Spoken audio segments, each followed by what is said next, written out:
All right, let's talk about one of the most incredible survivors on the entire planet, the camel.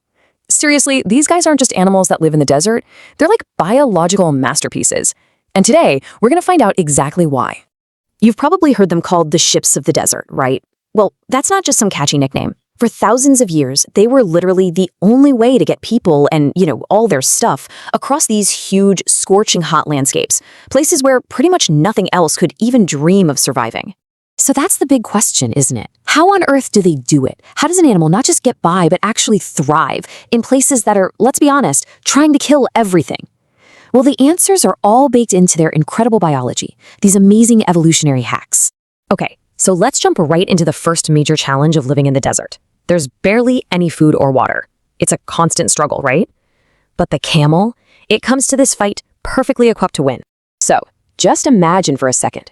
You're a camel. You're out there in the middle of nowhere, and your next meal could be miles and days away. How are you going to store enough energy to make it? Well, the answer is probably the most famous thing about them. And right off the bat, let's bust one of the biggest myths out there. That hump? It does not store water. Nope, it's actually a giant mound of fat. Think of it like a biological battery pack. And here's the really cool part. When they burn that fat for energy, their body actually creates water as a byproduct. We're talking about a gallon of water for every gallon of fat they use. How cool is that? In fact, you can tell how a camel's doing just by looking at its hump. If it's well-fed and healthy, that hump will be all plump and standing straight up. But if it's been a while since its last good meal and it's been using up those energy reserves, the hump will actually get smaller and can even flop over to the side. Okay, so that's the energy problem solved. But what about the water? I mean, a camel can go for over a week without a single drop, but when it finally finds some, oh man, their ability to rehydrate is just mind-blowing. So take a guess. How much do you think a really thirsty camel can chug down all at once?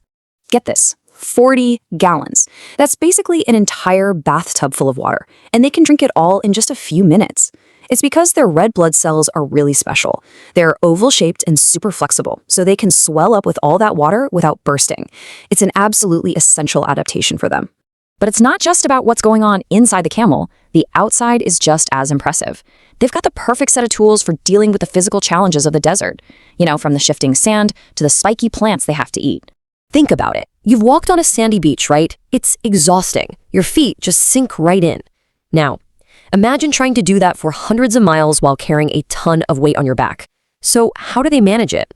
The secret is all in their feet. They're like the ultimate all-terrain vehicles. They have these two big toes that spread out every time they take a step, and they're connected by this wide leathery pad.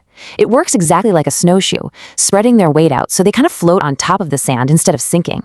Okay, so their feet are covered, but what about lunch? The desert isn't exactly a gourmet restaurant, right? Most of the plants you find are dry, they're tough, and they are super spiky. And this is where their pure, rugged toughness just blows you away. Camels are herbivores, sure, but they are not picky eaters. Their mouths are lined with this thick, leathery skin that lets them chew on thorny bushes and other nasty plants that would literally tear up the mouth of any other animal. It's incredible. So on top of finding food and walking on sand, the desert itself is constantly attacking you. You've got the blazing sun, sandstorms that can blind you, and then at night, the temperature plummets. A camel's body, though, is basically designed to handle all of it. Let's talk about their fur for a second. Now, you might think, a thick woolly coat in the desert? That sounds like a terrible idea, but it's actually genius. It's a two-way insulator. During the day, it's so thick it actually reflects the sun and keeps the heat off their skin. And then, when it gets freezing cold at night, that same coat traps their body heat and keeps them nice and warm. And what about sandstorms? Well, camels come with their own built-in sand goggles. No joke. They have 2 rows of super long eyelashes that are perfect for catching sand before it gets in their eyes. Oh, and they can completely shut their nostrils to stop from breathing it all in. It's just perfect design. But survival isn't just about what one animal can do on its own.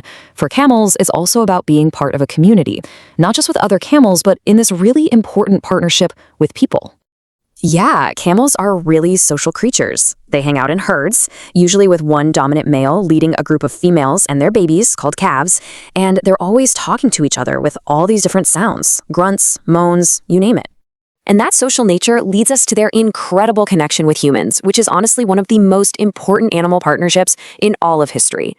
For thousands of years, they weren't just for getting from point A to point B. They were a source of food with their milk and meat, and their fur was used to make clothes, tents, pretty much everything you'd need. Because of this deep, deep connection, In so many cultures, camels are way more than just livestock. They're these powerful symbols of wealth, of strength, of just pure endurance. They're celebrated in festivals and races and art, all honoring the huge role they've played in people's survival. So when you add it all up, the fat-storing hump, the sand-proof eyes, the snowshoe feet, what you have is this truly remarkable animal. Camels are basically a living, breathing masterclass in adaptation. They're perfectly built to not just get by, but to truly thrive in a place where almost nothing else can. And that kind of leaves us with one final thought, doesn't it? The camel is an absolute master of adaptation. It's an expert in being resilient when the odds are stacked against it. So as we think about this amazing animal, maybe it's worth asking ourselves, what can its story teach us about resilience when we're facing the deserts in our own lives?